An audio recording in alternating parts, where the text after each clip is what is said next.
Hey everybody, welcome to MovieDive. Dive into some shit. Well, we went and saw Get Out. What? Do they know I'm black? Should they? You might wanna, Mom and Dad, my black boyfriend will be coming up this weekend. I just don't want you to be shocked that he's a black man. You guys coming up from the city? Yeah, we're just heading up for the weekend. Can I see your license, please? He wasn't driving. I didn't ask who was driving. I asked to see his ID.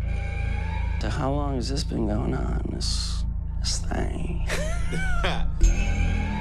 You ready for this? How bad can it be? So look, I go do my research. Apparently, a whole bunch of brothers been missing in this suburb. But it's cool. Bro, how you not scared of this, man? Good to see another brother around here. Chris was just telling me how he felt much more comfortable with my being here. Get out. Sorry, man. Get out! Yo! Oh my god. Spoopy horror movie from Jordan Peele. Yeah. Peele. Who are, the comedy duo from Comedy Central. Got their start on Mad TV. And are now making horror movies about being afraid of white people. So, C, how did you like? I love this movie. How did you like it? I love this movie. You loved it. Yes. Even though you don't like horror. No, I usually hate horror movies, and I usually wouldn't even think about going to see a horror movie. But as soon as I saw the trailer for this movie, I was like, I'm going. I gotta go see this movie because it starts off with what's his name? Is it Daniel Kaluuya, and he's gonna go visit, his girlfriend's parents, and his girlfriend's are, white, and her parents are white, and he's very nervous about going into the situation. And it turns out he was right to be nervous because they're crazy cult people. Crazy white people in the suburbs. So yeah, I loved the movie too. I thought it was awesome. I thought that there's exploitation movies and exploitation horror movies. But this one, really kind of went for less exploitation and more, critique even. When you say exploitation, what do you mean? Well, horror is usually, exploitative. It'll take, some kind of, really basic social anxiety, the fear of being raped. Mm-hmm. And then it'll just kind of, it'll put, the young girl in, precarious situations and, go ham on her and her friends. That's usually, the gist of American horror. Yeah, and this one, it kind of flips the script, so to speak. It tries to say something about oh yeah, how the black experience in white suburbia. And it definitely gets there. That's the reason why I love this movie, because the horrific thing, of course, it's horrible, and just so you know, there will be spoilers ahead, so you need to go and see this movie and then come back and visit us. But with this movie, it's not it wasn't particularly bloody. No. It wasn't particularly psychological in its horror. It was I think you said, a social horror movie, because it's horrific that you would be put into this situation when you're trying to connect with another human being, because he's dating this woman and he's going to go, meet her parents. And, it turns out that everybody in this situation is against him. It is against our main character. So he ends up being betrayed by this woman who he tells her he loves her. They're in a relationship. He's growing to know her. He thinks that he can, feel safe in her. And it seems too that he's kind of limited in his social connection. So he feels very connected to her. And it turns out, she's straight up pathological bitch, just out to ruin his life, just to take his life.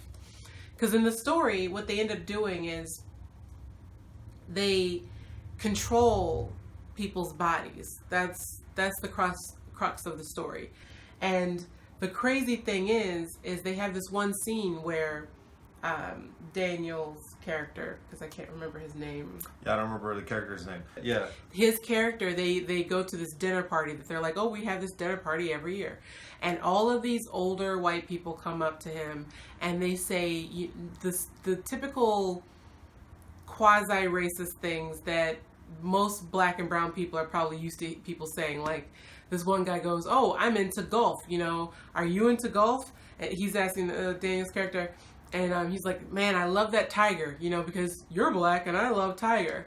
And then like this white lady comes up to him and goes, you know, oh, is it true what they say, you know, talking about his penis, because is it true that black dudes have, you know, big penises? And that's like the typical stuff. So you think, oh, you know, they're just being racist. But it turns out, actually, no, they're shopping for his body. They're praising the merchandise of his body. So there's a lot of, when you go back to think about this movie later, there's a lot of layers to what they present to you in this film. Like, the way that it frames modern, like, racism, where it doesn't come from a place of hate, it doesn't come from a place of ignorance, it comes from a place of, like, deep, crushing jealousy. Oh, man, yeah. Right? They're not just stealing bodies, they're stealing black men's bodies. And they're stealing black men's bodies because they believe black people to be, like, the stereotypical, like, when people ask, like, why are there so many, like, black athletes? Like, are black people, like, naturally better athletes? Well, the movie says that white people believe that, yes, they are. And in order for us poor white folk to get there, we really gotta get the original. They present racism really as a family thing, like it's handed down from generation to generation, because it starts off with the grandfather being, he lost his place to Jesse Owens, and what was it, the 1930 whatever Olympics. Yeah. He couldn't qualify for he couldn't qualify because Jesse Owens was better. So there's like this deep-seated resentment just based off of that starts this ball rolling where they just decide that they're going to go and they're going to be better by taking these people's bodies. I think at one point, though, they say, you know, why black people? And one of the characters goes, well, why not? You know, just like, that's who we're finding. And to a certain extent, black people's bodies, though prized for their athleticism, if you want a good golf game like the one guy wanted, are also undervalued.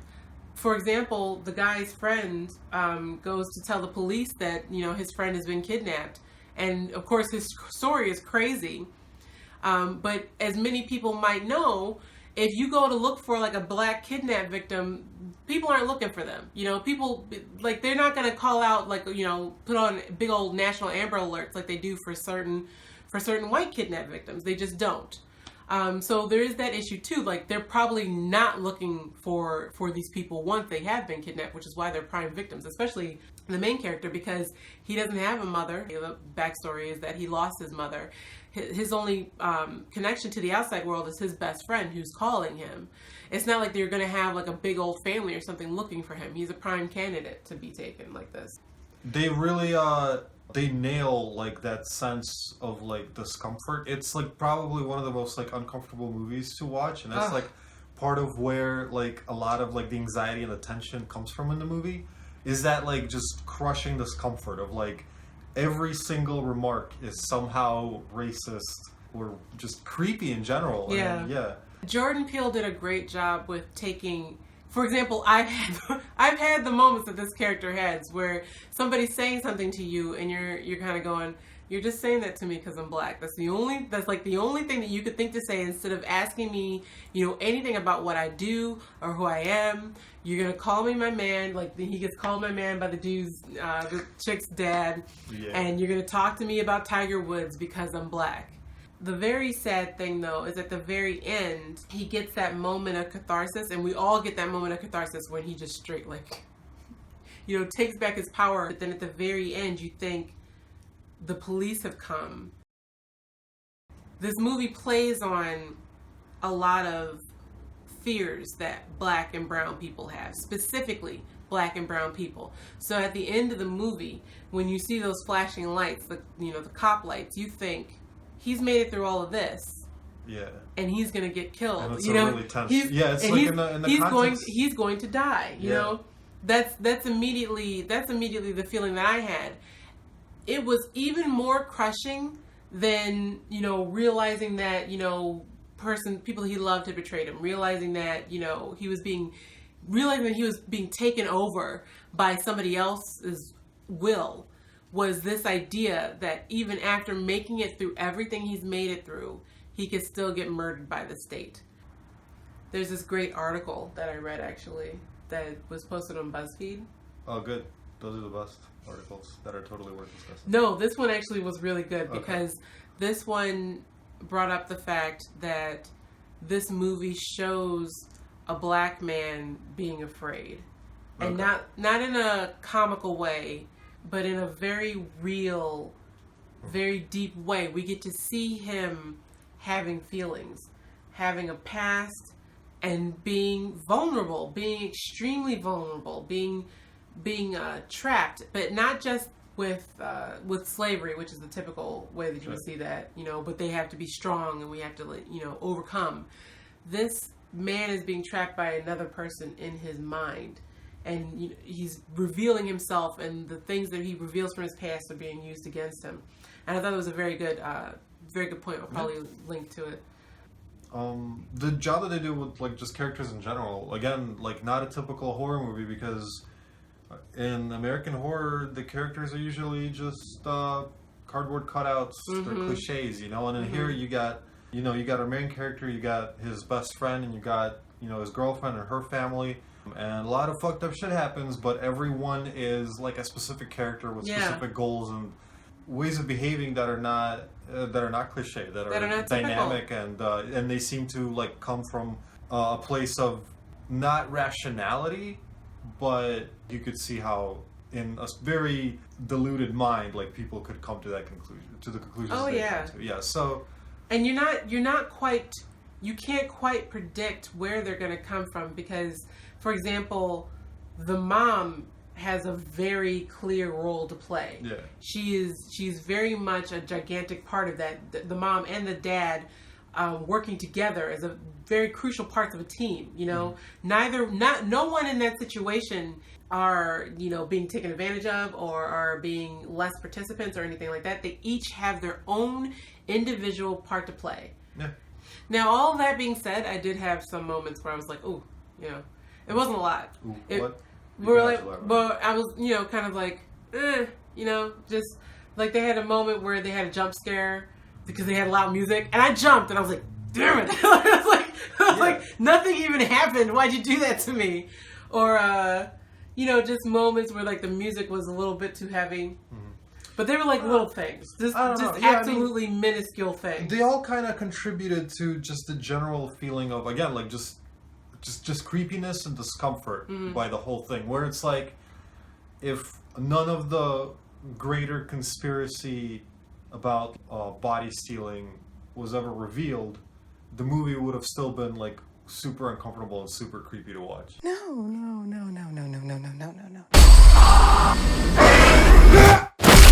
A mind is a terrible thing to waste.